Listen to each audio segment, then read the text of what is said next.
Pessoal, perdão, acabou caindo aqui sem querer, né, a gravação, então vamos dar continuidade. Como eu estava falando para vocês, nesse segundo aqui, em um dia muito ensolarado, as formigas coletavam comidas e armazenavam-as.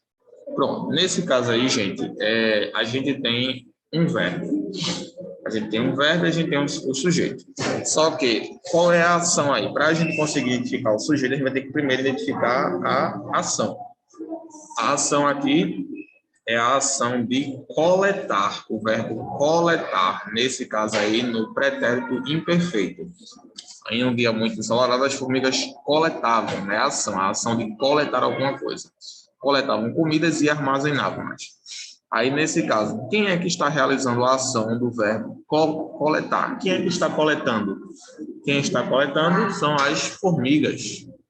Tá? Então, as formigas é o nosso sujeito.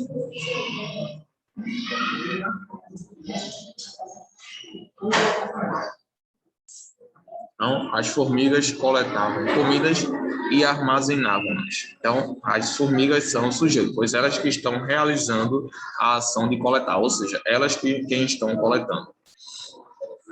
O último agora. O pensamento do psicólogo corria em minhas teorias. Essa daí foi um pouco mais difícil, né, pessoal? O pensamento do psicólogo corria em minhas teorias. Nesse caso aí, vocês vão precisar analisar com bastante cuidado para encontrar a resposta correta. O pensamento do psicólogo corria em minhas teorias. Qual é o verbo aí que nós temos? Qual é a ação? Nós temos a ação de correr, né? Nesse caso aí também pretérito imperfeito, no passado. O verbo correr conjugado no passado. Corria. O pensamento do psicólogo corria em minhas teorias. Aí, o que acontece? Vamos lá. O pensamento do psicólogo corria em minhas teorias. A gente já tem a ação. Agora a gente precisa encontrar quem conjugou essa ação, ou seja, quem estava correndo. Quem foi que estava correndo aí? Quem estava correndo foi o pensamento do psicólogo. Então, o sujeito é o pensamento do psicólogo. Porque era o pensamento do psicólogo que estava correndo nas suas teorias, no caso, nas minhas teorias. Então, o pensamento do psicólogo é o nosso sujeito. Entendeu, pessoal? Então, é simples. Quando vocês conseguem reconhecer o verbo, quando vocês conseguem identificar a ação, né, na oração, vocês conseguem mais facilmente também localizar o sujeito. É apenas questão de vocês prestarem atenção aí na ação, no verbo. Depois que identifica o verbo, identificar o sujeito fica mais fácil. Beleza? Pronto, então vamos continuar aqui no nosso livro. Aí temos aqui uma tirinha com Serafim explicando aí o sujeito. Vamos ler a tirinha aí na página 93. Pedro, não consigo entender o que é sujeito e o que é predicado. É fácil, Serafim. Sujeito é o ser que pratica a ação. A campainha está tocando. Quem é o sujeito? Alguém que tocou a campainha, ora. Pois é, mas a professora Norma acha que é a campainha mesmo. Ok. Por muito tempo, o sujeito foi entendido como ser que pratica a ação já pelo verbo. Entretanto, uma oração como a campainha está tocando e os exemplos que vimos como verbo adorar contradizem essa definição, pois em nenhuma dessas frases o verbo expressa a ação. E aí, pessoal, agora? Agora entramos em contraste. E aí?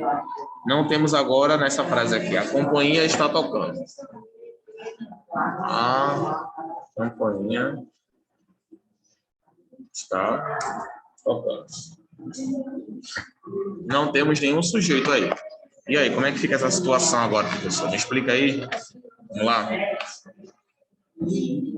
Cadê? Você se lembra quando estudamos as desinências verbais no capítulo 2?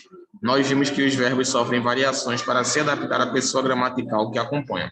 Então, vamos analisar o período que Serafim deixou em dúvida. A campainha está tocando pode reestruturar para ela está tocando. Ou seja, nesse caso aí, ainda assim a campainha seria o sujeito, tá? Mesmo que ela não esteja tecnicamente realizando a ação, mas ainda assim ela se intitula como sujeito da oração. Certo, pessoal? Aí aqui a gente tem os exemplos de elementos das classes gramaticais e sintáticas que podem exercer a função de sujeito, tá bom? A gente viu aqui que, na maioria das vezes, o sujeito ele é representado por um substantivo, mas existem outras frases, outras locuções, outras classes gramaticais que, de certa forma, conseguem exercer a função de sujeito. E é isso que nós vamos estudar na próxima aula. Por hoje, como a gente já viu a questão do sujeito, a gente já entendeu a sua função, a gente já entendeu quem é o sujeito, já é suficiente. Eu quero apenas que vocês se atentem a isso, se esforcem para tentar localizar o sujeito em cada oração. Eu vou colocar umas duas aqui para a gente finalizar, para vocês tentarem localizar o sujeito. Vou tentar deixar um pouco mais difícil, tá bom?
Pronto, pessoal.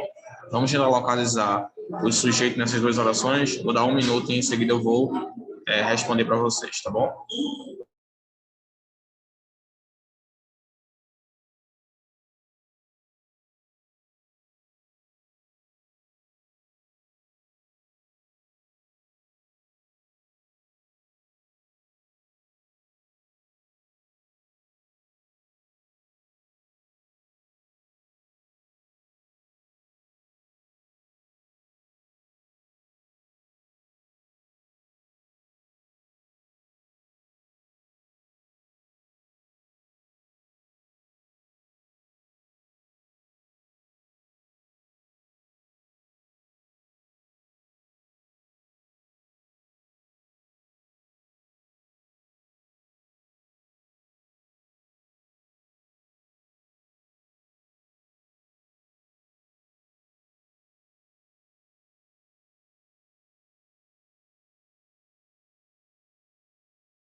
Pronto, pessoal. Vamos lá? Primeiro, apesar da mediocridade seguida por João, as expectativas de crescer em um ambiente profissional que o valorizava além das suas características físicas o ajudavam a crescer. O verbo aqui é o verbo ajudar, a ação ajudar. O que foi ou quem foi que ajudou João a crescer? O que ajudou João a crescer foram as expectativas de crescer em um ambiente profissional que o valorizava além de suas características físicas. Esse daqui é o nosso sujeito, tá bom? Tecnicamente, o sujeito ele só seria isso aqui, ó, as expectativas. O restante seria o que a gente chama de adjetivos. São palavras que estariam aí para descrever as expectativas, tá? Mas tecnicamente aí foram as expectativas que ajudaram João a crescer. Então, tecnicamente as expectativas são o sujeito, tá bom? O restante faz parte do sujeito, mas não é o sujeito, é apenas uma descrição do sujeito, tá bom? Outro exemplo, em um dia como qualquer outro, onde o amor se fez presente. Qual é o verbo aí? O verbo é fazer, se fez, né? Fez. Verbo. O que foi que se fez presente? O amor. Tá? Em um dia como qualquer outro, onde o amor se fez presente. Tá bom? Beleza? Pronto, então identificamos aí os sujeitos nas orações, tá? Próxima aula a gente vai continuar falando um pouco mais sobre esses sujeitos e passar para aí os predicados, tá bom, pessoal? Espero que tenham gostado, espero que tenham entendido. Qualquer dúvida, eu estou à disposição de vocês no Colégio, beleza? Fiquem com Deus, tenham uma ótima semana e nos vemos na nossa próxima aula de gramática, tá, pessoal? Tchau. Qualquer dúvida, podem ir lá no Colégio perguntar, que nós estamos à disposição de vocês para os ajudar em qualquer parte da aula que vocês não tenham entendido, tá bom? Fiquem com Deus e até a próxima aula. Tchau, gente.